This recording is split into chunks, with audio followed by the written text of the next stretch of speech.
ಆವತ್ತಿನ ದಿನ ಸರ್ಕಾರ ಉಳಿಸ್ಕೊಳ್ಳೋದಕ್ಕೋಸ್ಕರ ಬಹಳ ದೊಡ್ಡ ತ್ಯಾಗಮಯಿ ತರ ಫೋನ್ ಕದ್ದಾಲಿಕೆ ಮಾಡಿದಂತ ಕುಮಾರಸ್ವಾಮಿ ಅವರು ಅದು ಸಿಬಿಐ ತನಿಖೆಗೂ ಹೋದ ಮೇಲೆ ಏನಾಯ್ತು? ಯಡಿಯೂರಪ್ಪ ಸರ್ಕಾರ ಸಿಬಿಐಗೆ ವಹಿಸ್ತಿದ್ದಂತ ಇನ್ವೆಸ್ಟಿಗೇಷನ್ ತುಂಬಾ ಚುರುಕಾಗಿ ನಡೆಯುತ್ತೆ. ಅದಾದ ನಂತರ ಏನಾಯ್ತು ಅಂತ ನೋಡ್ತಾ ಹೋಗೋಣ. 2019 ಆಗಸ್ಟ್ 30ರಿಂದ ಹಗರಣದ ತನಿಖೆಯನ್ನ ಸಿಬಿಐ ಟೀಮ್ ಆರಂಭ ಮಾಡುತ್ತೆ. ಫೋನ್ ಕದ್ದಾಲಿಕೆ ಹಗರಣದ ಇಂಚಿಂಚು ಮಾಹಿತಿಯನ್ನ ತಡ್ಕಾಡಿತ್ತು, ಅಂದ್ರೆ ಹುಡುಕಾಡಿತ್ತು ಸಿಬಿಐ ತಂಡ. ಅಂದಿನ ಕಮಿಷನರ್ ಅಲೋಕ್ ಕುಮಾರ್ ಅವರ ಮನೆ ಮೇಲೆ ದಾಳಿ ಕೂಡ ಆಗಿತ್ತು, ರೇಡ್ ಮಾಡಿತ್ತು ಸಿಬಿಐ. ಆಗಿದ್ದ ಪೊಲೀಸ್ ಅಧಿಕಾರಿಗಳನ್ನ ಇನ್ವೆಸ್ಟಿಗೇಷನ್ಗೆ ಒಳಪಡಿಸಿತ್ತು ಸಿಬಿಐ, ತನಿಖೆಗೆ ಒಳಪಡಿಸಿತ್ತು. ವಿಸ್ತೃತ ತನಿಖೆಯ ನಂತರ ಸರ್ಕಾರಕ್ಕೆ ಸಿಬಿಐ ಒಂದು ನೋಟ್ ಅನ್ನ ಕೂಡ ಕಳಿಸಿತ್ತು. ಅಂದಿನ ಸರ್ಕಾರದ ಮುಖ್ಯ ಕಾರ್ಯದರ್ಶಿಗೆ ಕ್ರಮ ಕೈಗೊಳ್ಳಿ, ಈ ತರ ಆಗಿದೆ ಅಂತ ವರದಿಯನ್ನ ಕೂಡ ಸಿಬಿಐ ಒಂದು ನೋಟ್ ಒಟ್ಟಿಗೆ ಕಳಿಸಿತ್ತು.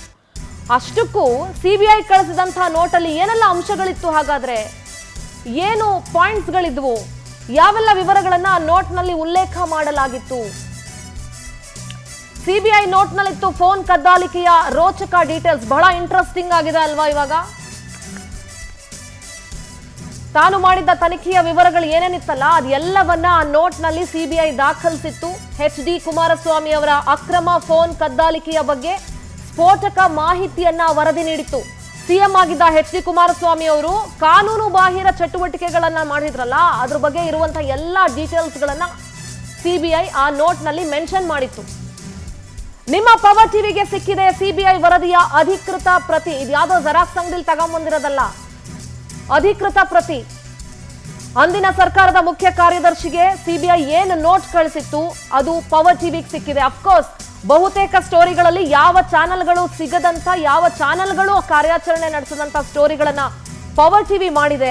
ಅದರ ಎಕ್ಸ್ಕ್ಲೂಸಿವ್ ಮಾಹಿತಿಯನ್ನ ಪವರ್ ಟಿವಿ ಇಟ್ಕೊಂಡಿದೆ. ಸಿಬಿಐ ವರದಿಯ ಪ್ರತಿ ಹೊಂದಿರುವಂತಹ ಏಕೈಕ ಚಾನೆಲ್ ಕರ್ನಾಟಕದಲ್ಲಿ ಮಾತ್ರ ಅಲ್ಲ, ಭಾರತದಲ್ಲಿ ಯಾವ್ದಾದ್ರು ಒಂದು ಚಾನೆಲ್ ಇದೆ ಅಂತಂದ್ರೆ it is one and only power TV. ಅಂದಿನ ಸಿಎಂ ಕುಮಾರಸ್ವಾಮಿ ನಡೆಸಿದಂತಹ ಕರ್ಮಕಾಂಡಗಳ ಎಕ್ಸ್ಕ್ಲೂಸಿವ್ ಡೀಟೇಲ್ಗಳನ್ನ ಪವರ್ ಟಿವಿ ಹೊಂದಿದೆ. ಅಧಿಕಾರ ಉಳಿಸಿಕೊಳ್ಳುವ ಸಲುವಾಗಿ ಕುಮಾರಸ್ವಾಮಿ ಅವರು ಅನಾಚಾರ ಮಾಡಿದ್ರು. ಫೋನ್ ಕದ್ದಾಲಿಕೆಗೆ ವಾಮ ಮಾರ್ಗವನ್ನ ಪೊಲೀಸರ ತಂಡ ಅನುಸರಿಸಿತ್ತು. ಇದು ಕೇವಲ ಒಬ್ಬ ಮುಖ್ಯಮಂತ್ರಿ ಮಾಡಿದಂತ ಅನಾಚಾರ ಅಲ್ಲ, ಮುಖ್ಯಮಂತ್ರಿಯ ಅನಾಚಾರಕ್ಕೆ ಸಪೋರ್ಟ್ ಮಾಡಿದಂತ ಅಂದಿನ ಆಫೀಸರ್ಸ್ ಏನಿದ್ರಲ್ಲ, ಪೊಲೀಸ್ ಆಫೀಸರ್ಸ್, ಅವ್ರಿಗೂ ಕೂಡ ಈ ಅನಾಚಾರದ ಸಗಣಿ ತಟ್ಕೊಂಡಿದೆ. ಆ ನಿರ್ದಿಷ್ಟ ವ್ಯಕ್ತಿಗೆ ಸಂಬಂಧವೇ ಇಲ್ಲದ ಪ್ರಕರಣದಲ್ಲಿ ಹೆಸರುಗಳನ್ನ ಸೇರ್ಪಡೆ ಮಾಡ್ತಾ ಇದ್ರು. ಯಾವುದೋ ಕೇಸಲ್ಲಿ ತಮಗ್ ಬೇಕಾದವರ ಹೆಸರುಗಳನ್ನ ಸೇರಿಸ್ತಾ ಇದ್ರು. FIR ದಾಖಲಿಸೋ ಸಮಯದಲ್ಲಿ ನಿರ್ದಿಷ್ಟ ವ್ಯಕ್ತಿಗಳ ಹೆಸರನ್ನ ಉಲ್ಲೇಖ ಮಾಡ್ತಾ ಇದ್ರು. ಅವರು ಅಪರಾಧದಲ್ಲಿ ಭಾಗಿಯಾಗಿದ್ದಾರೆ ಅಂತ ಬಿಂಬಿಸಿ ಫೋನ್ ಅನ್ನ ಟ್ಯಾಪ್ ಮಾಡ್ತಾ ಇದ್ರು.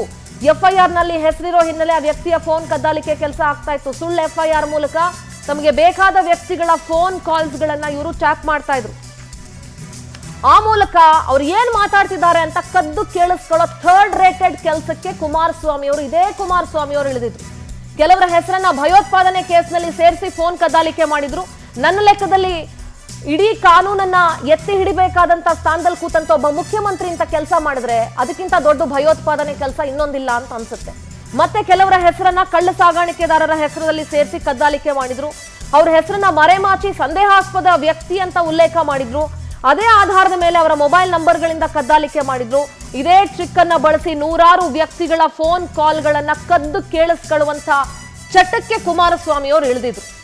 ಆದಿಚುಂಚನಗಿರಿ ಶ್ರೀಗಳು ನಿರ್ಮಲಾನಂದನಾಥ ಸ್ವಾಮೀಜಿ ಅವರ ಫೋನ್ ಕದ್ದಾಲಿಕೆ ಆಗಿದೆ. ಅವರ ಫೋನ್ ಕದ್ದಾಲಿಕೆಗಾಗಿ ತಾಂತ್ರಿಕ ಸೆಲ್ನಲ್ಲಿ ನಕಲಿ ದಾಖಲೆಯನ್ನ ಸೃಷ್ಟಿ ಮಾಡಲಾಗಿತ್ತು. ಇದು ಸ್ವಾಮೀಜಿಗಳು ಈ ಒಂದು ಇನ್ವೆಸ್ಟಿಗೇಷನ್ ಸ್ಟೋರಿನ ನೋಡ್ಬೇಕು ಅಂತ ನಾನು ಕೇಳ್ಕೊಳ್ತೀನಿ. ಶ್ರೀಗಳ ಹೆಸರನ್ನ ನೇರವಾಗಿ ಬಳಸೋ ಬದಲು ಬೇರೆ ರೀತಿ ಅದನ್ನು ಬಿಂಬಿಸಿದ್ರು. ರಕ್ತ ಚಂದನ ಕಳ್ಳ ಸಾಗಣೆ ಜಾಲದ ಶಂಕಿತ ಆರೋಪಿ ಅಂತ ಉಲ್ಲೇಖ ಮಾಡಿದ್ರು. ನಾಚಿಕೆ ಆಗ್ಬೇಕ್ರಿ ಅವತ್ತಿನ ದಿವಸ ಇಂಥ ಕೆಲಸ ಮಾಡಿದಂತ ಪೊಲೀಸರಿಗೆ. ಅವರ ಮೊಬೈಲ್ ಸಂಖ್ಯೆಯನ್ನ ಕಳ್ಳ ಸಾಗಣೆದಾರರ ಪಟ್ಟಿಯಲ್ಲಿ ಸೇರ್ಪಡೆಗೊಳಿಸಿದ್ರು. ಆ ಮೂಲಕ ಗೃಹ ಇಲಾಖೆ ಹಿರಿಯ ಪೊಲೀಸ್ ಅಧಿಕಾರಿಗಳಿಂದ ಅಧಿಕೃತ ಪರ್ಮಿಷನ್ ಅನ್ನ ಪಡ್ಕೊಂಡು ಕಳ್ಳ ಸಾಗಣೆ ಜಾಲದ ಶಂಕಿತ ಆರೋಪಿ ಅಂತ ಹೇಳಿ ಇಲಾಖೆ ಪರ್ಮಿಷನ್ ಕೊಟ್ಟ ಮೇಲೆ ಆದಿಚುಂಚನಗಿರಿ ಶ್ರೀಗಳ ಫೋನ್ ಅನ್ನ ಕದ್ದಾಲಿಕೆ ಮಾಡಲಾಗಿತ್ತು. ಸಿಬಿಐ ವರದಿಯಲ್ಲಿವೆ ಕದ್ದಾಲಿಕೆ ಕೇಸ್ನ ಬೆಚ್ಚಿ ಬೀಳಿಸುವಂತಹ ಅಂಶಗಳು. ಕುಮಾರಸ್ವಾಮಿ ನಿರ್ದೇಶನದಂತೆ 185ಕ್ಕೂ ಹೆಚ್ಚು ಜನರ ಮೇಲೆ ನಿಗಾ ಇಡಲಾಗಿತ್ತು. ರಾಜಕಾರಣಿಗಳು ಸೇರಿದಂತೆ 185ಕ್ಕೂ ಹೆಚ್ಚು ಪ್ರಭಾವಿ ವ್ಯಕ್ತಿಗಳ ಕರೆ ಕದ್ದಾಲಿಕೆ ಮಾಡಲಾಗಿತ್ತು. ಅವರ ಫೋನ್ಗಳನ್ನ ಕಾನೂನು ಬಾಹಿರವಾಗಿ ಇಂಟರ್ಸೆಪ್ಟ್ ಮಾಡಲಾಗಿತ್ತು. ಅಂದಿನ ಮೈತ್ರಿ ಸರ್ಕಾರದ ರೆಬಲ್ ಶಾಸಕರು, ಅವರ ಆಪ್ತ ಸಹಾಯಕರು, ಪಿಎಗಳು, ಶಾಸಕರ ಸಂಬಂಧಿಕರು, ಹಿರಿಯ ಅಧಿಕಾರಿಗಳು, ಫಾರ್ ಸಮ್ ಎಕ್ಸ್ಟೆಂಟ್ ಕೆಲವು ಪತ್ರಕರ್ತರ ಫೋನ್ಗಳನ್ನ ಕೂಡ ಕದ್ದಾಲಿಕೆ ಮಾಡಿದಂತಹ ನೀಚತನವನ್ನ ಕುಮಾರಸ್ವಾಮಿ ಅವರು ತೋರಿಸಿದ್ರು. ಇನ್ನು ಎಚ್ಡಿಕೆ ಸೂಚನೆಯಂತೆ ಪೊಲೀಸರಿಂದ ಇಲಾಖೆಯ ತಾಂತ್ರಿಕ ಉಪಕರಣಗಳ ದುರ್ಬಳಕೆ. ಸಿಎಸ್ಗೆ ಸಿಬಿಐ ನೀಡಿರುವ ವರದಿಯಲ್ಲಿ ಎಲ್ಲಾ ಅಂಶಗಳ ಸ್ಪಷ್ಟ ಉಲ್ಲೇಖ ಆಗಿದೆ. ಅಂದಿನ ಚೀಫ್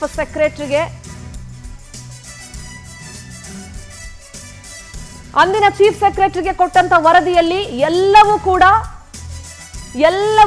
ಇದೆ. Details, pin to pin details ಇದೆ.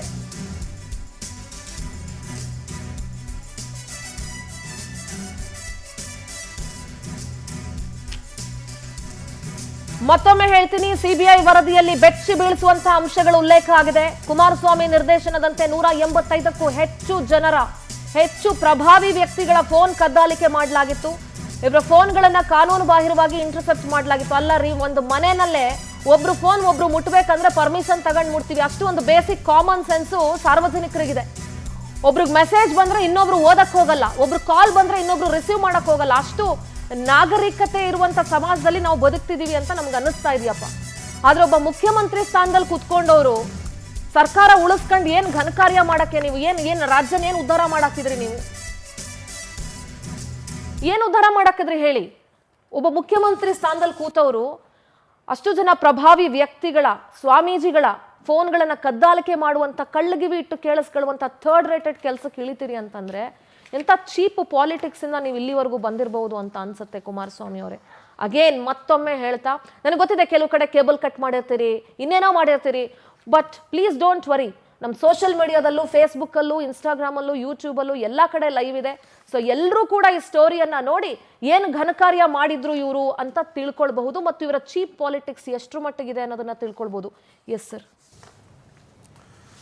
ನೀವೇನು ಹೇಳಿದ್ರಿ, ಮಾನ ಮರ್ಯಾದೆ ನಾಚಿಕೆ ಅಂತ.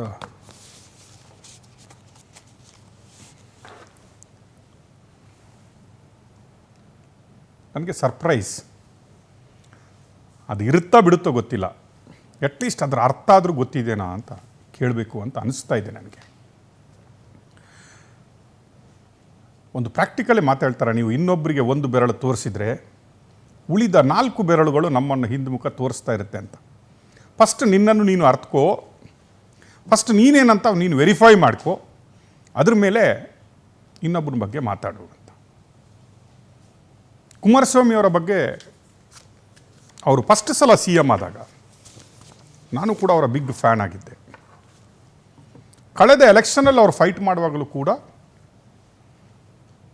I was with him, thinking that state needs him ಅಂತ. ಒಂದು ರಾಜಕೀಯದಲ್ಲಿ ಇಂಥವ್ರು ಇರಬೇಕು. ಒಬ್ಬ ಕಾಂಪಿಟೀಟರ್ ಅಂತ ಅನ್ಸೋಳುವಾಗಲೂ ಒಬ್ಬ ಪರ್ಫೆಕ್ಟ್ ಕಾಂಪಿಟೀಟರ್, ವಿರೋಧ ಪಕ್ಷ ಬೇಕು ಅಂತ ನಮ್ಗೆ ಅನಿಸುತ್ತೆ. ಅದರಲ್ಲಿ ನಾನು ಒಬ್ಬ ಕೂಡ. ಕುಮಾರಸ್ವಾಮಿ ಅವರನ್ನು ಮೆಚ್ಚಿದವರಲ್ಲಿ ನಾನು ಒಬ್ಬ ಕೂಡ. ಎಸ್, ಅವರ ಗ್ರಾಮ ವಾಸ್ತವ್ಯ ಆಗಿರ್ಬೋದು, ಎಲ್ಲೋ ಒಂದು ಕಡೆ ಯಡಿಯೂರಪ್ಪನವರಿಗೆ ಅವರು ಕೊಟ್ಟ ಮಾತನ್ನು ಉಳಿಸ್ಕೊಳ್ಳಿಲ್ಲದಾಗ ಕೂಡ, ಈವನ್ ನಾವಾಗ ಪಕ್ಕ ಯಡಿಯೂರಪ್ಪನ ಸೈಡ್ ಇದ್ದರೂ ಕೂಡ, BJP ಅವರು ಇದ್ದರೂ ಕೂಡ ನಮ್ಮ ತಲೆಯಲ್ಲಿ ಒಂದಿತ್ತು, ಬಟ್ ಬೆಸ್ಟ್ ಏನೋ ಒಳ್ಳೆ CM ಆಗಿದ್ದಾರೆ, ಮುಂದುವರಿಲಿ ಬಿಡಿ ಅನ್ನೋದು ಒಂದಿತ್ತು ನಮಗೆ. ಬಟ್ ಬರ್ತಾ ಬರ್ತಾ ಕುಮಾರಸ್ವಾಮಿ ಅವರು ಇಳಿದ್ರು, ಪುನಃ ಬಂದರು. ಎಲ್ಲೋ ಸೆಕೆಂಡ್ ಟೈಮ್ ಬಂದಾಗ ಕುಮಾರಸ್ವಾಮಿ ಅವರು ದಾರಿ ತಪ್ಪಿದ್ರು ಅಂತ ಅನಿಸ್ತು ನಮಗೆ. ಮಾತಿನ ಬರ ಮಾತ್ರ ಅಲ್ಲ, ಸರೌಂಡಿಂಗ್ಸ್ ಅಂತ ನಾವು ಏನು ಹೇಳ್ತೀವಲ್ಲ, ಅದು ಕೆಟ್ಟೋಯ್ತು ಅಂತ ನಮ್ಗೆ ಅನಿಸ್ಲಿಕ್ಕೆ ಶುರು ಆಗಿತ್ತು. ಕುಮಾರಸ್ವಾಮಿ ಅವರು ಈಗಲೂ ನೋಡಿ, ಆ ಸ್ಪೀಚ್ ಮೊನ್ನೆ ಅವರು ಬಿಡದಿಯಲ್ಲಿ ಕೊಟ್ಟಂಥ ಸ್ಪೀಚ್ ನೋಡಿದಾಗ ವಾಟ್ ಎ ಪಾಲಿಟಿಷಿಯನ್ ಅಂತ ಅನಿಸುತ್ತೆ ನಮಗೆ. ರೈತರಿಗೋಸ್ಕರ ಅವನ ಜೀವನವನ್ನೇ ಕೊಡ್ತಾರೆ.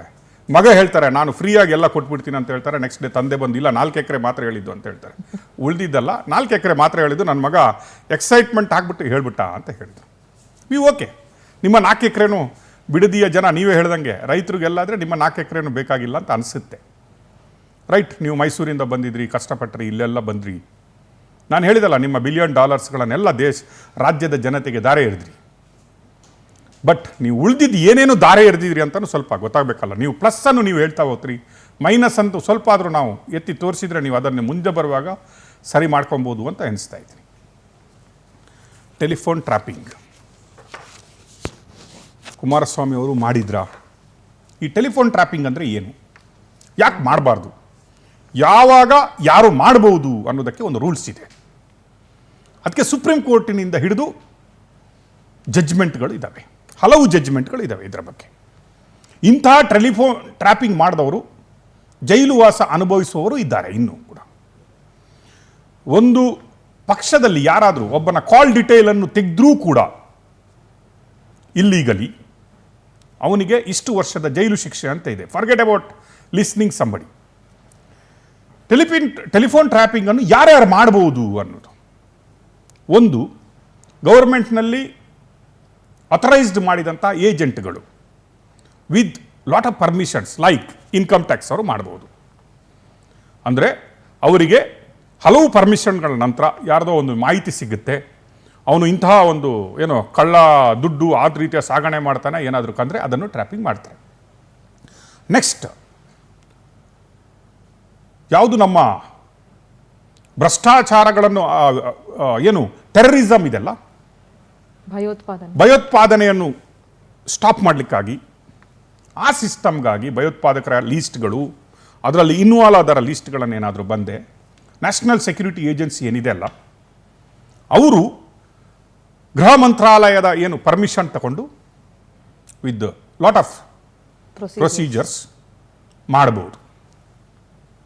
ಬಿಟ್ಟರೆ most criminal activities like police ಅವರು most criminal activities like rape, murder, ಕಳ್ಳತನ ಅಂಥದ್ದಿದ್ರೆ, ಅವರಿಗೆ ಹಿಡಿಯಲಾಗದಂತಹ ಸ್ಥಿತಿ ಇದ್ದರೆ, ಡೌಟ್ ಇದ್ದರೆ, ಅಪರಾಧಿಗಳನ್ನು ಪತ್ತೆ ಹಚ್ಚಲಿಕ್ಕೆ ಬೇಕಾಗಿದ್ದರೆ ಆ ಟೈಮಲ್ಲಿ ವಿತ್ ಲಾಟ್ ಆಫ್ ಪ್ರೊಸೀಜರ್, ಅಂದರೆ ರಾಜ್ಯದ ಟಾಪ್ ಮೋಸ್ಟ್ ಪೊಲೀಸ್ ಹೆಡ್ ಹೊರಗಿನ ಒಂದು ಅಪ್ರೂವಲ್ ತಗೊಂಡು ನೀಟಾದಂತಹ FIR ಯಾಕಾಗಿ ತಾವು ಮಾಡ್ತಾ ಇದ್ದೀವಿ, ಏನಕ್ಕಾಗಿ ತಾವು ಮಾಡ್ತಾ ಇದ್ದೀವಿ, ಇದನ್ನು ಯಾಕೆ ಅಗತ್ಯ ಇದೆ ಅಂದರೆ ಕಟ್ಟ ಕಡೆಯ option in the criminal procedure, ಏನು ಇನ್ವೆಸ್ಟಿಗೇಷನ್ ಪ್ರೊಸೀಜರಲ್ಲಿ ಇದನ್ನು ಮಾಡ್ಬೋದು.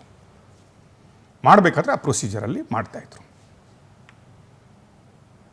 ಇದು ಭಾರತದ ಸಂವಿಧಾನ ಹೇಳುತ್ತೆ. ನಮ್ಮ ಏನು ಆ್ಯಕ್ಟ್ ಏನಿದೆ, ದೂರವಾಣಿ ಟೆಲಿಗ್ರಾಫ್ ಆ್ಯಕ್ಟ್ ಏನಿದೆ, ಅದು ಕೂಡ ಇದನ್ನು ಹೇಳುತ್ತೆ.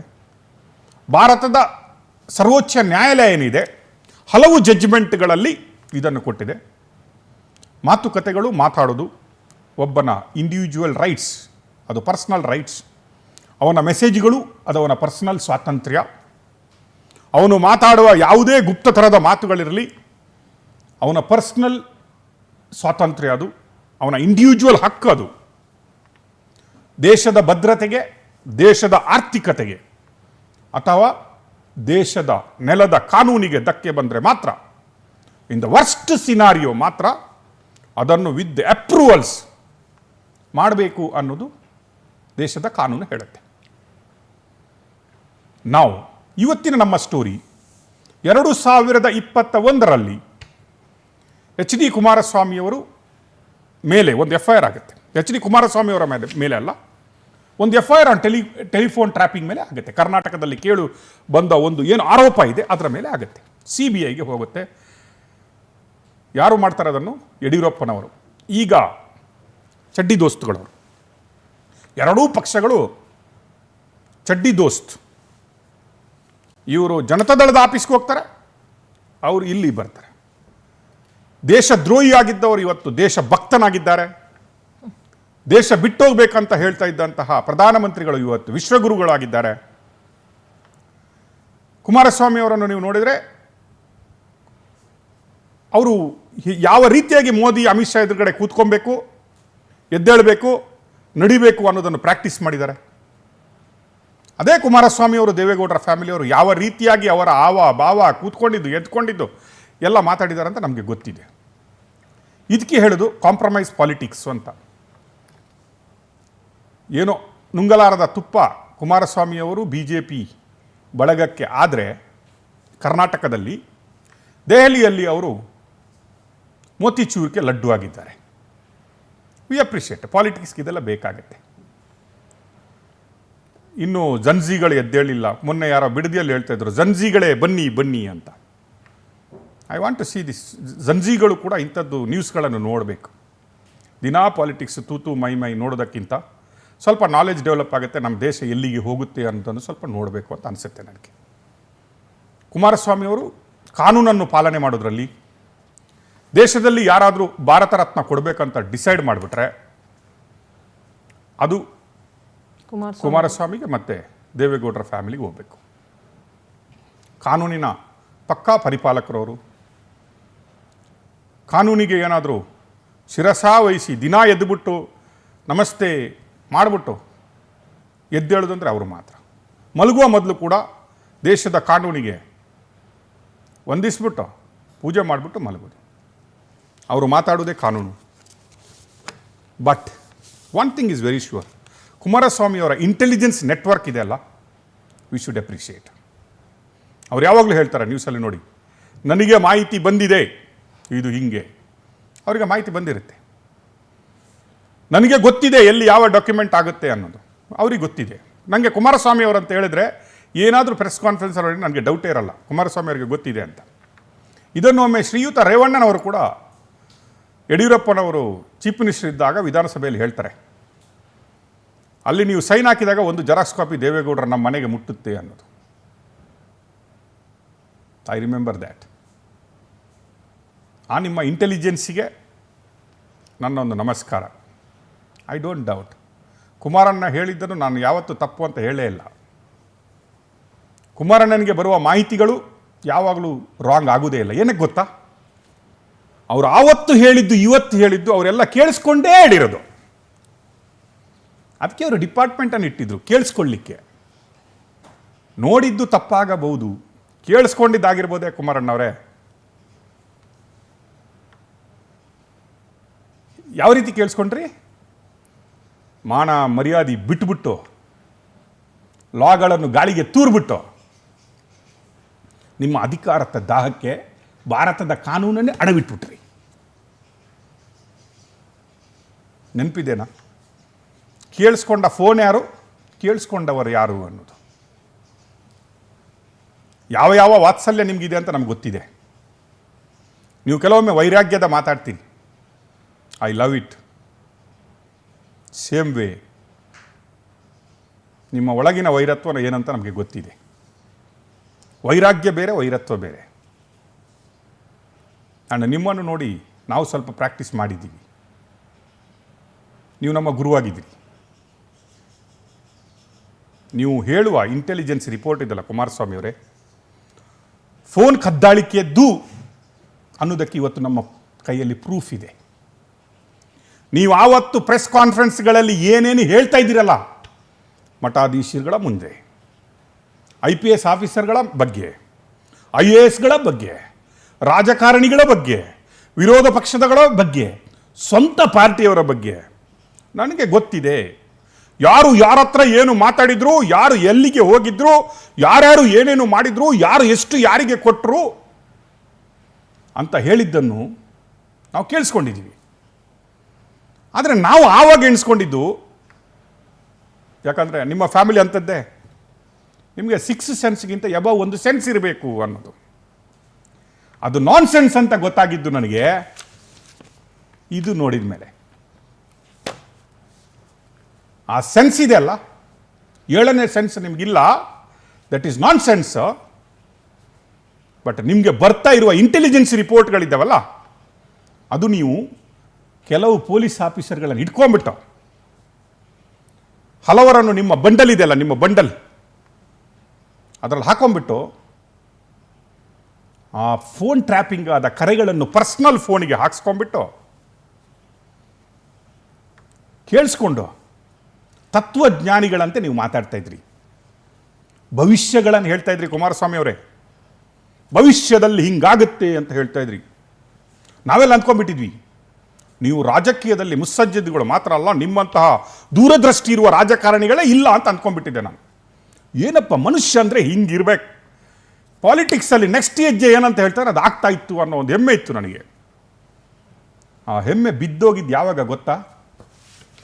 ಈ ರಿಪೋರ್ಟ್ ಕೈ ಸೇರಿದ ಕೂಡಲೇ, ಸರ್ ಅವ್ರು ಇದು ಎಸ್ ಸರ್ ನನಗನ್ಸುತ್ತೆ ಅವ್ರ ಫ್ಯಾಮಿಲಿಲಿ ಒಂದು ಚಟ ಇದೆ ಅನ್ಸುತ್ತೆ ಸರ್. ಪ್ರಜ್ವಲ್ ರೇವಣ್ಣ ನೋಡಿ, ಅವನಿಗಿಂತ ತಾಯಿ ವಯಸ್ಸಿನ ಮಹಿಳೆಯರನ್ನ ಅತ್ಯಾಚಾರ ಮಾಡಿ ಅದನ್ನ ವಿಡಿಯೋ ಮಾಡಿ ಇಟ್ಕೊಂಡು ನೋಡ್ಕೊಂಡು ಅವನದೊಂದು ಚಟ.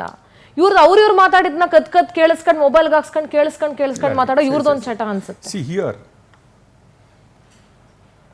ನಾನು ಹೇಳಿದ್ದಲ್ಲ ನಿಮಗೆ, ಅವರ ಕುಟುಂಬ ಏನು ಅವತರಿಸಿದೆಯಲ್ಲ ಕರ್ನಾಟಕದಲ್ಲಿ, ಅವತರಿಸಿದ್ದು 2 ಕಾರಣಕ್ಕೆ. ಒಂದು ಕರ್ನಾಟಕದ ಉದ್ಧಾರಕ್ಕೆ, ಇನ್ನೊಂದು ಅವ್ರು ಹೇಳ್ತಾರಲ್ಲ ಗೌಡ್ರ ಜನಾಂಗ ಇವತ್ತು ಈ ಸ್ಥಿತಿಗೆ ಏನಾದರೂ ಬಂದಿದ್ರೆ ಅದಕ್ಕೆ ಕಾರಣಭೂತರು ಯಾರು ಅಂತ ಹೇಳಿದ್ರೆ ಅದು ದೇವೇಗೌಡರು ಮತ್ತು ಅವರ ಫ್ಯಾಮಿಲಿ. ಅದು 2 ವಿಷಯಕ್ಕಾಗಿ ಅವರು ಇಲ್ಲಿರುವುದು. ಈಗ ನಾನು ಹೇಳಿದಲ್ವಾ, ಎಲ್ರಿಗೆ ಕೊಟ್ಬಿಟ್ಟಿದ್ದಾರೆ, ಆ ವಿಷಯಗಳನ್ನು ಬಿಟ್ಬಿಡಿ. ಈಗ ಕುಮಾರಸ್ವಾಮಿ ಅವರು ಹೇಳ್ತಾ ಇದ್ದಂತಹ ಭವಿಷ್ಯಗಳಿದೆಲ್ಲ ಮುಂದೆ ಹೀಗಾಗಬಹುದು ಅನ್ನೋದು ಯಾಕೆ ನಿಜ ಆಗ್ತಾ ಇತ್ತು ಕರ್ನಾಟಕದವ್ರಿಗೆ ಎಲ್ರಿಗೆ ಕುತೂಹಲ ಇದೆ. ಅವ್ರು ಹೇಳ್ತಾ ಇದ್ರು, ನಾಳೆ ನಿನ್ನೆ ಯಡಿಯೂರಪ್ಪನ ಮನೆಯಲ್ಲಿ ಯಾರ್ಯಾರು ಕೂತ್ಕೊಂಡಿದ್ದಾರೆ ನನಗೆ ಗೊತ್ತಿದೆ. ಹೌದು, ನೆಕ್ಸ್ಟ್ ಡೇ ಟಿವಿ ಅವ್ರು ನೋಡಿದ್ರೆ ಗೊತ್ತಿದೆ, ಎಲ್ರಿಗೂ ಗೊತ್ತಿದೆ. ಹೌದು, ನಾಳೆ ಇವನು ಎಲ್ಲಿಗೆ ಹೋಗ್ತಾನೆ ಅಂತ ನನಗೆ ಗೊತ್ತಿದೆ, ಇವತ್ತೇ ಗೊತ್ತಿದೆ. ಹೌದು, ರೈಟ್. ಯಾರು ಎಷ್ಟು ತಲುಪಿಸಿದ್ದಾರೆ ಅನ್ನೋದು ನನಗೆ ಗೊತ್ತಿದೆ. ನನ್ನ ಗೌರ್ಮೆಂಟ್ ಇನ್ನು ಸ್ವಲ್ಪ ದಿನದಲ್ಲಿ ಬೀಳುತ್ತೆ ಅನ್ನುವುದು ನನಗೆ ಗೊತ್ತಿದೆ. ಕುದುರೆ ವ್ಯಾಪಾರ, ನಾಯಿ ವ್ಯಾಪಾರ, ಎಲ್ಲ ವ್ಯಾಪಾರಗಳು ಆಗ್ತಾ ಇದ್ದಾವೆ ಅಂತ ನಾನು ಮೊದಲೇ ಹೇಳಿದ್ದೆ. ಜಮೀರ್ ಎಲ್ಲಿ ಹೋಗ್ತಾನೆ, ಚೆಲುವರಾಯ ಸ್ವಾಮಿ ಎಲ್ಲಿ ಹೋಗ್ತಾನೆ, ನಮ್ಮ ಮಾಗಡಿ ಬಾಲಕೃಷ್ಣ ಎಲ್ಲೋಡೋಗ್ತಾನೆ ಅಂತ ನನಗೆ ಗೊತ್ತಿದೆ. ನಾನು ಹಾಗೇನು ಎಣಿಸಿದ್ದಂದರೆ, ಕುಮಾರಸ್ವಾಮಿಯ 7 ಸೆನ್ಸ್ ಇದೆ ಅಲ್ಲ, ಸಾಧಾರಣದಲ್ಲ ಅಂತ ಅಂದ್ಕೊಂಡ್ಬಿಟ್ಟಿದೆ. ಆದರೆ ಕುಮಾರಸ್ವಾಮಿಯ 7 ಸೆನ್ಸ್ ನಾನ್ ಸೆನ್ಸ್ ಅಂತ ಗೊತ್ತಾಗಿದ್ದು ಇಲ್ಲಿಂದ ನನಗೆ. ಕುಮಾರಸ್ವಾಮಿ ಒಂದು ಪಂಗಡ ಕಟ್ಕೊಂಡಿದ್ರು. ಕುಮಾರಸ್ವಾಮಿ ವ್ಯಕ್ತಿನಿಷ್ಠ ಬಿಟ್ಕೊಡಲ್ಲ ಅವರು. ಅದು ಎಷ್ಟೇ ಕ್ರಿಮಿನಲ್ ಆಗಿರಲಿ, ಅವರೊಬ್ಬರನ್ನು ನಂಬಿದ ಮೇಲೆ ಅವ್ರು ಬಿಟ್ಕೊಡಲ್ಲ, ಹತ್ರ ಇಟ್ಕೋತಾರೆ. ಏನಕ್ಕೆ ಕೆಲವರನ್ನು ಹತ್ರ ಇಟ್ಕೊಂಡಿದ್ದಾರೆ ಅನ್ನೋದಕ್ಕೆ ಇವತ್ತು ರಿವೀಲ್ ಮಾಡ್ತೀವಿ ನಾವು. ಈ ಕೇಸ್ಗಳು 3 ಸೆಕ್ರೆಟರಿಗಳು, ಚೀಫ್ ಸೆಕ್ರೆಟರಿ ಅಂತ ನಾವು ಕೇಳ್ತಾರೆ, ಮುಖ್ಯ ಕಾರ್ಯದರ್ಶಿಗಳು ಕರ್ನಾಟಕ, ಅವರಿಗೆ ಬಂದು 5/1/2022 ಬಂದಿದೆ ಈ ಲೆಟರು. ನಮ್ಮಂಥವರ ಮೇಲೆ ಒಂದು ಲೆಟ್ರ್ ಬರೀರಿ ನೀವು. ಬೇಡಪ್ಪ, ನಾಳೆ CS ಒಂದು ಲೆಟ್ರ್ ಬರೀರಿ, ಹಿಂಗೆ ಆಗಿದೆ ಮೇಡಮ್ ಅಂತ ಬರೀರಿ. ನಾಳ್ದು ಬೆಳಿಗ್ಗೆ ನಿಮಗೆ ರಿಟರ್ನ್ ಬರುತ್ತೆ, ಹಿಂಗೆ ಒಂದು ಲೆಟ್ರ್ ಬಂದಿದೆ ನಿನ್ನ ಮೇಲೆ, ಇದಕ್ಕೆ ನಿನ್ನ ಉತ್ತರವೇನು, ಇಲ್ಲ ಆ್ಯಕ್ಷನ್ ತಗೋ ಅಂತ CBI ಅವರು ಹೇಳಿಬಿಟ್ಟವ್ರೆ. ಇದು CBI ಹೇಳಿದ್ರಿ, ನಾವು ಹೆಂಗೆ ನಾನ್ ಆ್ಯಕ್ಟಿವ್ ಆಗ್ಲಿಕ್ಕಾಗತ್ತೆ ಅಂತ ಹೇಳ್ತಾ ಇದ್ರು. ಈ ಕಡತ 4 ವರ್ಷದಲ್ಲಿ ಒಳಗಡೆ ಇರಬೇಕಾದ್ರೆ, ಡೋಂಟ್ ಯು ಫೀಲ್ ಕುಮಾರಸ್ವಾಮಿಗೆ ತಾಕತ್ತು ಎಷ್ಟಂತ ನಿಮ್ಗೆ ಗೊತ್ತಾಗಲ್ಲ? ಯಡಿಯೂರಪ್ಪ ಗೌರ್ಮೆಂಟ್ ಆಯಿತು, ಬೊಮ್ಮಾಯಿ ಗೌರ್ಮೆಂಟ್ ಆಯಿತು, ಅದರ ನಂತರ ಸಿದ್ದರಾಮಯ್ಯನವರ ಗೌರ್ಮೆಂಟ್ ಆಯಿತು, ಈಗ DK ಶಿವಕುಮಾರ್ ಅವರು 2 ಮಾಸ ಕಳೆದಾಯಿತು. ಆದರೆ ಯಾವ ಸೆಕ್ರೆಟರಿ ಬಂದರೂ ಕೂಡ ಈ ಫೈಲನ್ನು ಮುಂದೆ ಹಾಕ್ತಾ ಇಲ್ಲ, ಎಲ್ಲೂ ಬಿಟ್ಕೊಡ್ತಾ ಇಲ್ಲ. ದಿಗ್ಗಜ ಮೀಡಿಯಾಗಳು ಯಾರಿಗೂ ಸಿಕ್ಕಿಲ್ಲಪ್ಪ. ಯಾರು ಹುಡ್ಕೋ ಪ್ರಯತ್ನನೂ ಮಾಡಿಲ್ಲ ಸರ್. ಅಲ್ಲ, ಮಾಡೋದು ಹೇಗೆ? ಸಿಕ್ಕಿದ್ರಲ್ಲ ಮಾಡೋದು, ಅದ್ರ ಬಗ್ಗೆ ಯೋಚನೆನೂ ಮಾಡಬೇಕಲ್ಲ ಸರ್. ಕುಮಾರಸ್ವಾಮಿ ಅವರೇ, ಐ ಸಲ್ಯೂಟ್. ನನಗೆ ನಿಮ್ಮ ಬಗ್ಗೆ ಹೆಮ್ಮೆ ಇದೆ. 4 ವರ್ಷ ನೀವು ಇದನ್ನು ಹೆಂಗೆ ಒಳಗಡೆ ಇಟ್ರಿ ಅಂತ ಹೇಳಿದ್ರೆ, ಅದೇ BJPಯವರು ನಿಮ್ಮ ಮೇಲೆ CBI ಇನ್ಕ್ವೈರಿ ಕೊಟ್ಬಿಟ್ಟು, ಅದೇ BJPಯವರೊಟ್ಟಿಗೆ ನೀವು ಮೈತ್ರಿ ಮಾಡ್ಕೊಂಡ್ಬಿಟ್ಟು, ಅದೇ BJP ಸರ್ಕಾರದಲ್ಲಿ BJPಯವರಿಗಿಂತಲೂ ಒಂದು ಸ್ಟೆಪ್ ಮೇಲೆ ಮಂತ್ರಿ ಆಗ್ಬಿಟ್ಟು, ಮೋದಿಯವರ ಪಕ್ಕದಲ್ಲೇ, ಅಮಿತ್ ಶಾ ಪಕ್ಕದಲ್ಲೇ ಶಿಸ್ತಿನ ಸಿಪಾಯಿಯಾಗಿ ಕೂತ್ಕೊಂಡ್ಬಿಟ್ಟು, ಈಗ ಪುನಃ BJP ಮೈತ್ರಿ ಸರ್ಕಾರದೊಂದಿಗೆ ನಾನು ಮುಖ್ಯಮಂತ್ರಿ ಆಗ್ಬೇಕು. ಅಲ್ಲ, ಆಗಿ ನೀವು ಆಗೋದ್ರಲ್ಲಿ ಏನು ಬೇಜಾರೆ. ಹಾಸನದ ಸ್ವಲ್ಪ ಅಭಿವೃದ್ಧಿ ಬಾಕಿ ಇದೆ, ಅದಕ್ಕೂ ಜಾಗ ತಗೊಂಡ್ಬಿಟ್ಟಿದ್ರಿ ಬಿಡಿ, ಐ ಅಪ್ರಿಷಿಯೇಟ್. ಸ್ವಲ್ಪ ಬಾಕಿ ಇದೆ, ಒಂದು ಸ್ವಲ್ಪ. ನೀವು ಮಾಡಿದರೆ ಏನು ಮಾಡಿದರೂ ಅದು ಸತ್ಕಾರ್ಯ, ಬೇರೆಯವರು ಮಾಡಿದರೆ ಅನಾಚಾರ. ಅನಾಚಾರ. ನಿಮ್ಮ ಮನೆಯ ತೋಟ ಗುಲಾಬಿ, ಬೇರೆಯವ್ರ ಮನೇಲಿ ಏನಾಗುತ್ತೆ ಕುಮಾರಸ್ವಾಮಿ ಅವರೇ ನಿಮ್ಗೆ ಗೊತ್ತಿದೆ. But I feel shame today. ಇಂಥವರು ಕೂಡ CBI ರಿಪೋರ್ಟ್ ಬಂದ ಕೂಡಲೇ ಕೂಡ ಆಪಾದನೆಗಳು ಸಾಕ್ಷೀಭೂತವಾಗಿ ರಿಪೋರ್ಟ್ ಮೂಲಕ ಬಂದರೂ ಕೂಡ ಯಾವ ಗೌರ್ಮೆಂಟ್ಗಳು ಆ್ಯಕ್ಷನ್ಗಳನ್ನು ತಗೊಳ್ಳದೆ ಸೇಮ್ ಗೌರ್ಮೆಂಟಲ್ಲಿ ನೀವು ಮಂತ್ರಿ ಆಗ್ತೀನಿ ಅಂತ ಹೇಳಿದ್ರೆ ಅಂತಹ ಒಂದು ಸರ್ಕಾರಕ್ಕೆ ನಮ್ಮ ಕಡೆಯಿಂದ ಒಂದು ಧಿಕ್ಕಾರ, ಅಂತಹ ಒಂದು ಕಾನೂನಿಗೂ ಕೂಡ ನಮ್ಮ ಕಡೆಯಿಂದ ಧಿಕ್ಕಾರ. ಯಾಕೆ ಗೊತ್ತಾ? ಬಡವನ ಮೇಲೆ ಒಂದು FIR ಮಾಡಿ, CBI ಬೇಡ, ಪೊಲೀಸ್ ಸ್ಟೇಷನಲ್ಲಿ ಜಗಳ ಆಯ್ತಂತ ಮಾಡಿ. ನರ್ಕ ತೋರಿಸ್ಬಿಡು. ಶಾಲಿನಿ ರಜನೀಶ್ ಅವರೇ, ನೀವು 1.5 ವರ್ಷ ಆಯಿತು, ಇನ್ನು 1 ವರ್ಷ ಇದ್ದೀರಿ. You can't hide this file any more. ನೀವು ಫೈಲನ್ನು ಇನ್ನೂ ಇಟ್ಕೊಂಡ್ಬಿಟ್ಟು ಅದರ ಮೇಲೆ ಕೂತ್ಕೊಳ್ಳಿಕ್ಕಾಗಲ್ಲ. And you are not here for service of politician. ಕಾರ್ಯಾಂಗ ಇಂಡಿಪೆಂಡೆಂಟ್ ಆಗಿ ಕೆಲಸ ಮಾಡಬೇಕಂತ ಹೇಳ್ತಾ ಇದ್ದಾರೆ. ಹೇಳುತ್ತೆ ನಮ್ಮ ಸಂವಿಧಾನ. ನೀವು ಸಂವಿಧಾನದ ಮೇಲೆ ಪ್ರತಿಜ್ಞೆ ಮಾಡಿಬಿಟ್ಟು ಬಂದವರು. ಆ ಚೀಫ್ ಸೆಕ್ರೆಟರಿ ಹುದ್ದೆಗೆ ಕಳಂಕ ಬರುವಂತಹ ಕೆಲಸ ಮಾಡಬೇಡಿ. ಆ್ಯಂಡ್ ದಿಸ್ ಈಸ್ ಸರ್ವೋಚ್ಚ, ಏನು ಹೇಳ್ತೀವಿ ನಾವು, CBI ಅಂತ ಹೇಳಿದ್ರೆ ಇನ್ವೆಸ್ಟಿಗೇಷನ್ ಡಿಪಾರ್ಟ್ಮೆಂಟ್ಗಳಲ್ಲಿ ಸರ್ವೋಚ್ಚ ಡಿಪಾರ್ಟ್ಮೆಂಟ್ ಅಂತ ನಾವು ಹೇಳ್ತೀವಿ. ಅಂತಹ ಡಿಪಾರ್ಟ್ಮೆಂಟ್ ಅವರು ಕೊಟ್ಟ ನೋಟನ್ನು ಕೂಡ ನೀವು ಇನ್ನೂ ಅದನ್ನು ಅದುಮಿಟ್ಕೊಂಡು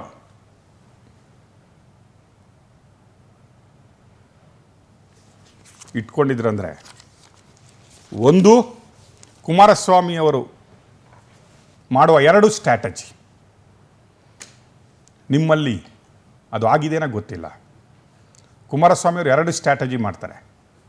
ಒಂದು ಕನ್ವಿನ್ಸ್ ಮಾಡ್ತಾರೆ, ನೀವು ಇದ್ದುಬಿಡಿ, ನಾಳೆ ನಾನೇ CM ಆಗ್ತೀನಿ, ನಾವು ನಿಮಗೆ ಬೇಕಾಗತ್ತೆ ಅಂತ ಹೇಳ್ತಾರೆ. ಇಲ್ಲ ಅಂದರೆ ನಿಮ್ದು ಯಾವುದೋ ವೀಕ್ನೆಸ್ಸನ್ನು ಇಟ್ಕೊಂಡು ನೀನು ಅದು ಬಿಡೋ, ನಾನು ಇದು ಬಿಡ್ತೀನಿ ಅಂತ ಹೇಳ್ತಾರೆ. No, we will not allow. ಅದು 2ಕ್ಕೂ ನಾವು ಅಲೌ ಮಾಡಲ್ಲ. This need to come out. And ಇಡೀ ರಾಜ್ಯದ ಜನಕ್ಕೆ ಸತ್ಯ ತಿಳಿಬೇಕಾದ ಸಮಯ ಬಂದಿದೆ. ಆ್ಯಂಡ್ ನಾವು ಕುಮಾರಸ್ವಾಮಿ ಅವರು ಹೇಳಿದ ಭವಿಷ್ಯಗಳು ಸತ್ಯವಾಗಿದ್ದಾವೆ. ಕುಮಾರಸ್ವಾಮಿ ಅವರು ಹೇಳಿದ ಎಲ್ಲ ಮಾತುಗಳು ಸತ್ಯ ಆಗಿದ್ದಾವೆ. ಕುಮಾರಸ್ವಾಮಿ ಹೇಳಿದಂತಹ ಎಲ್ಲ ನುಡಿಮುತ್ತುಗಳು ಇವತ್ತು ವಚನಗಳಾಗ್ಬಿಟ್ಟವೆ. ಯಾಕೆ ಆಗ್ಬಿಟ್ಟವೆ, ಹೆಂಗಾಗ್ಬಿಟ್ಟವೆ? ಕುಮಾರಸ್ವಾಮಿ ಅವರು ಎಲ್ಲೆಲ್ಲಿ ಯಾವುದ್ಯಾವುದನ್ನು ಕದ್ದು ಮುಚ್ಚಿ ಕೇಳಿಸ್ಕೊಂಡ್ಬಿಟ್ಟು ಏನೇನು ಮಾಡಿದ್ರು ಅನ್ನೋದನ್ನು ನಾವು ಹೇಳ್ತಾ ಇಲ್ಲ. ದೇಶದ ಸರ್ವೋಚ್ಚ ತನಿಖಾ ಸಂಸ್ಥೆಯಾದ CBI ರಿಪೋರ್ಟ್ ನಮ್ಮ ಕೈ ಸೇರಿದೆ.